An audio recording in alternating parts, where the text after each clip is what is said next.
Olá, vamos direto ao ponto neste nosso guia visual, uma análise muito bacana trazida até nós pela Ford College. Hoje, o nosso grande objetivo é preparar o terreno, construindo literalmente um projeto de engenharia super otimizado para o nosso ambiente de desenvolvimento Solana. Sem mais enrolação, vamos ligar as máquinas e ver como instalar e configurar esse ambiente da forma correta. O nosso mapa de hoje é bem direto. Primeiro, construindo a fundação. Depois, vamos dar uma olhada nas ferramentas essenciais, passando para o nosso script de instalação. Aí a gente segue para a verificação da conexão RPC, como resolver problemas comuns que podem aparecer e, por fim, deixar tudo pronto para o código. Então, começando com a primeira parte, construindo a fundação. É exatamente aqui que a gente sai daquela visão mais teórica e vai direto para a mão na massa. Bom, na nossa visão geral anterior sobre as bibliotecas de cliente da Solana, a gente focou bastante nos conceitos, né? Agora, na prática, existe um padrão ouro de engenharia que a gente precisa seguir. É o tal do script idempotente. Uma palavra um pouco técnica, mas que basicamente significa o seguinte: a gente pode rodar nossa receita de configuração várias e várias vezes e o sistema vai continuar exatamente no mesmo estado estável. Ou seja, nada de arquivos duplicados ou configurações quebrando do nada. É a garantia de que a nossa máquina não vai explodir se executarmos o setup mais de uma vez. Maravilha! Agora vamos para a seção 2. Antes de montar qualquer coisa, precisamos separar as nossas ferramentas essenciais, as verdadeiras porcas e parafusos dessa engrenagem. Olha só o que não pode faltar no nosso kit de jeito nenhum. Primeiro, o curl, que atua como o encanamento principal para as nossas requisições de rede. Depois, o JQ, que é literalmente a nossa lupa de precisão para ler e extrair dados em arquivos JSON. Temos também as linguagens tipo Node.js ou Rust, que são o motor de combustão da coisa toda. E claro, o Solana CLI, que é a ferramenta oficial, a nossa chave mestra para interagir de verdade com a rede. Sem essas peças juntas, a gente simplesmente não sai do lugar. Com as peças em mãos, chegamos na seção 3, o nosso script de instalação, o famoso Solana Setup.sh. Esse script funciona como o projeto mestre de toda a nossa engenharia. O que ele faz exatamente? Primeiro, ele dá uma checada nos pré-requisitos, garantindo que o curl e o JQ estão instalados no sistema. Em seguida, ele instala o Solana CLI, caso ainda não esteja lá, e aponta o nosso ambiente direto para o cluster de desenvolvimento, a DevNet.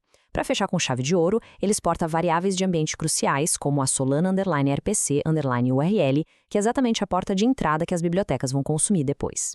Mas, peraí, muita atenção a um detalhe vital: a segurança do ambiente.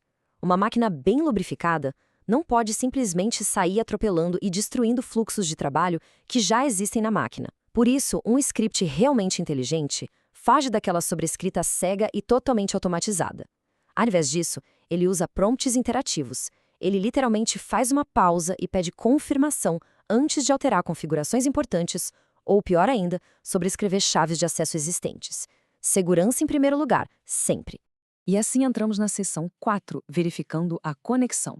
Chegou a hora de ligar o interruptor e testar esse circuito RPC. A montagem física está completa. Agora, a gente vai ver se tem energia rolando de verdade.